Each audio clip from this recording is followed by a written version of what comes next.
Nah, nanti kita penasaran kan, nanti kita tengok nih. Bagaimana beliau ini mengaduk daripada pakan oplosan itu yang beliau gunakan. Dan untuk produksi telur aman. Kalau produksi telur aman. Ada yang berapa tuh per persen? Antara 85 sampai 90. Oh, sama tuh. Memang kalau saya yang di rumah itu pakai murni, angkotnya rata-rata 90. Tidak pernah nyempuh angka 85 itu tidak pernah. Ya tapi yo wajar, selisih oplos itu kan yo, kalau perhitungan Joko lah sekarang berapa nih miringnya harga? Kalau dari kita murni sama kita oplos itu per kilo kita menang 1000 Seribuan. per kilo. Nah lumayan. Kalau per hari ini tadi habis 2,5 karung, berarti 2,5 itu berapa? 150 kilo.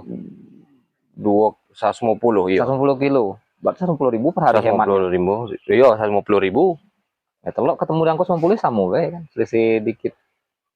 Nah ini jadi referensi nih untuk yo kita yang modalnya agak terbatas gitu kan, harus lebih kreatif lagi. Nah tentu kreatif nih tidak bisa salah sandewean kan, tentunya juga berdasarkan pengalaman-pengalaman. Dan sekarang pun saya rasa Joko nih ngoplos nih bukan sekali ini, pasti ketemu masalah waktu awal-awal kan. Iya, dulu udah berapa kali pakai dedak, kayak roti, Ampas tahu, ampas tahu. terus ampas kelapa pernah? Dah, Ampas kelapa tidak pernah. Terakhir kemarin itu sebelum pakai B12L nih, pakai ini enggak? Apa namanya? Fermentasi dedak. Dah, kalau fermentasi dedak kami, Bang.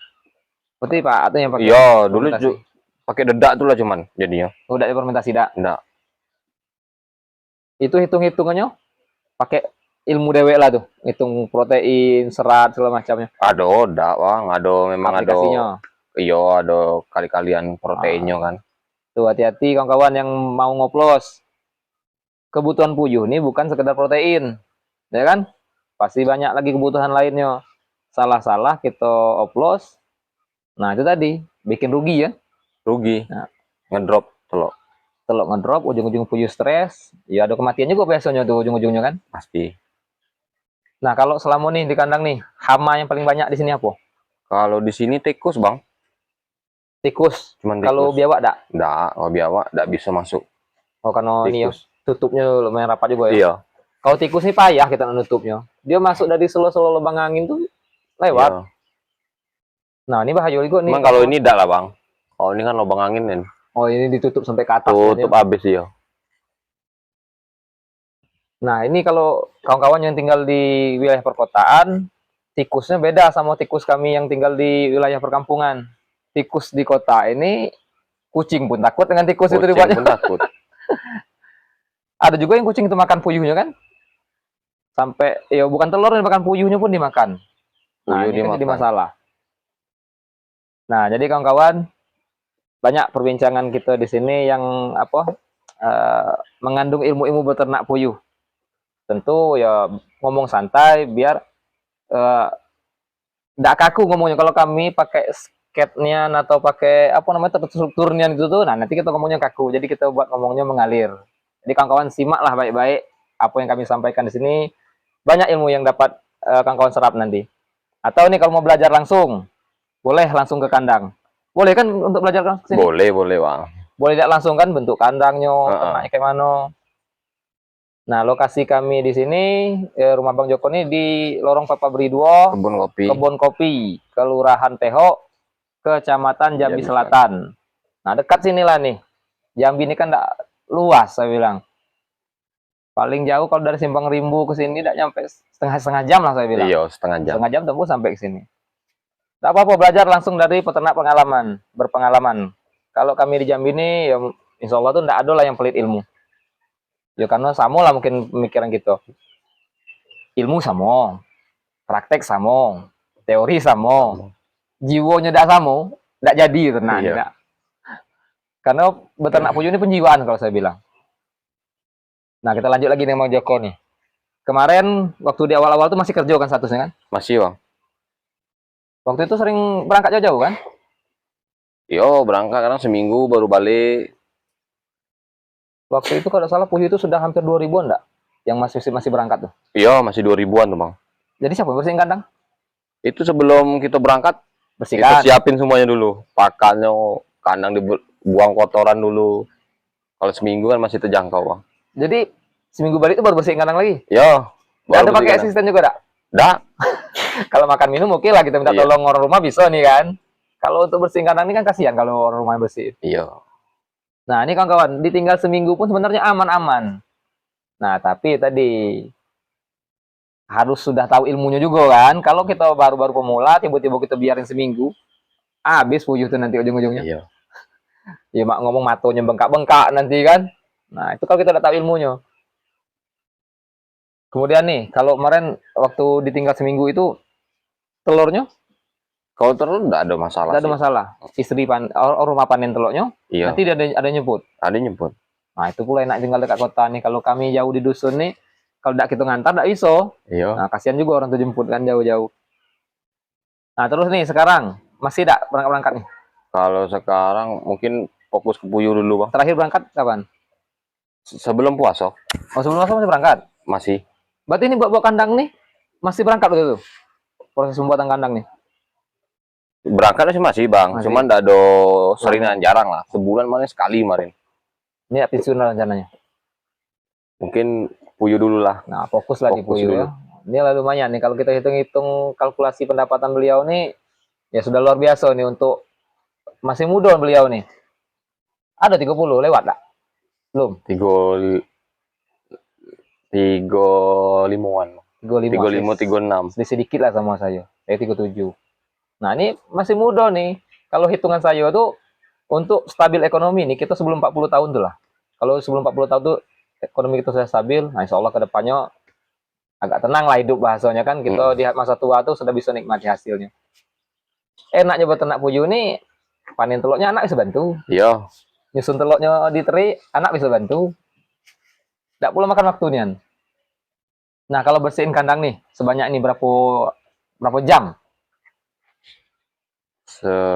Kalau yang kandang ini sama itu sama baik sih, Bang. Kadang mulai jam setengah 9 tuh jam 12 siap. Setengah hari mah kerjanya berarti. Setengah hari itu pun tidak tiap hari. Udah. Nah, puyuh sebanyak ini tidak makan waktu, tidak. Jadi sore pun kita masih bisa kumpul keluarga. Jadi Iya. waktu untuk keluarga banyak. Ya paling beban lainnya nanti kalau kita belum menguasai pemasaran, nah di situ yang palingnya susah kan. Tentu ada strategi pemasaran lagi di awal-awal. Sampai sekarang pun saya rasa masih lah jago-jago pelanggan kan. Masih bagi-bagi kan, tidak ada satu tempat kan kalau sebanyak ini. Masih bagi-bagi lah, Bang. Soalnya kan masih kekurangan juga, Bang. Biarpun sudah sehari 32 piring itu kan, masih kekurangan juga. Nah, itu alhamdulillah.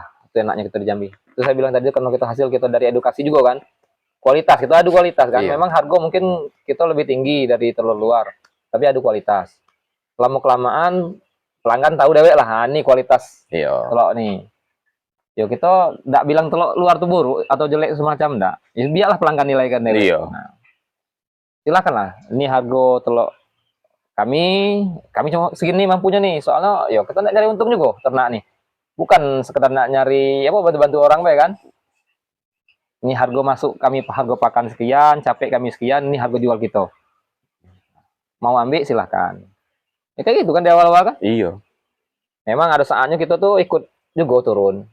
Ya kalau sudah timpang dan selisihnya daripada orang lari, Iyalah. kita turunkan juga kan. Mau tidak mau kan. Nah, tapi itu tadi kalau kita turunkan drastis, ya kita juga mikir untung itu kayak mana. Iya. Tapi untuk masa-masa sulit itu kan tidak lama, paling sebulanan. Iya. Ya kan kurang lebih rata-rata sebulan. hampir sebulan kan. Dan bahkan nih sudah setahun lebih ini tidak ada lagi masa sulit tuh.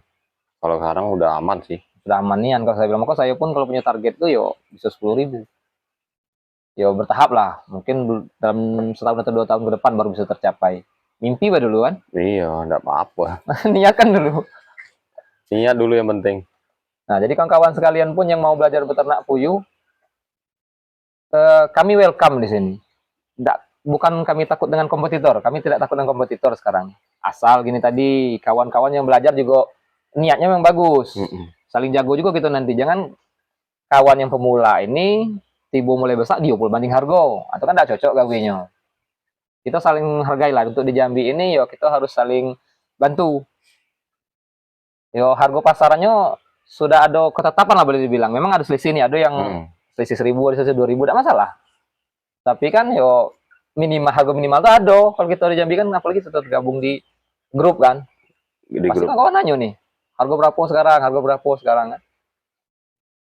Kalau sekarang nih untuk penjualan yang ada nih, ini ke pasar kebun kopi dekat nih. Iya, Cukup enggak dengan telur sebanyak ini untuk di kebun kopi, Beh?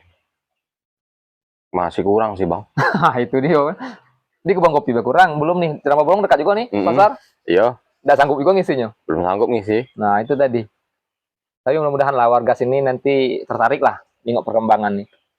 Memang kalau di awal-awal kan sama lah dengan saya. Ketika baru merintis kan ya orang nengoknya, ah ya lah ternak puyuh untungnya Iya. si largo pakan mahal. Kan itu kan masih lah orang ngomong sekarang, ay pakannya mahal yang ternak. Ngapain ngurusin pakan kalau saya bilang. Yang penting harga jual telur nih sekarang yang kita hitung. Iya. Kalau Bang Joko nih di oplos harga bisa miring sekitar 1.000. 1.000 per kilo itu ya, bukan per sak ya. Nah, 1.000 per kilo untung 1.000. Nah, selisih 1.000 dengan harga pabrikan tadi. Harga jual ya tetap stabil. Tetap stabil. Minimal kalau sekarang nih di Jambi angko 36. Itu minimal. Ada yang ngambil 37, ada yang mau ngambil 38. Tapi yo silahkan lah pelanggan dewek yang ini kan, yang nilai kan. Kenapa harga kami tinggi, ya silahkan nilai dewek. Sebenarnya juga ini, Bang. Kalau ngoplos tuh kalau kita mau, kita bisa nyetel loh. Ya. Kalau mau telur itu agak besar, bisa. Malan pur murni itu bisa kita kalahin. Bisa ya? Bisa. Itu lantaran tadi sudah keluar semua telur kan. Iya, iya. Kalau menengok tadi lebih besar tuh, Bang, dari kejar ya. Jauh dengan murni. Nah, baik kawan-kawan. Cukup lama perbincangan kita ini. Kita stop dulu di segmen ini. Kita pause dulu. Nah, kita lanjut lagi ke segmen berikutnya. Supaya kawan-kawan tidak bosan nih. Nah, panjang cerita kita kan, kita cari tempat yang agak di dalam dikit, kita review kandang beliau. Baik kawan-kawan. Sekian dulu untuk video kali ini. Terima kasih atas perhatiannya. Salam sehat untuk kita semua. Ayo beternak puyuh itu asik.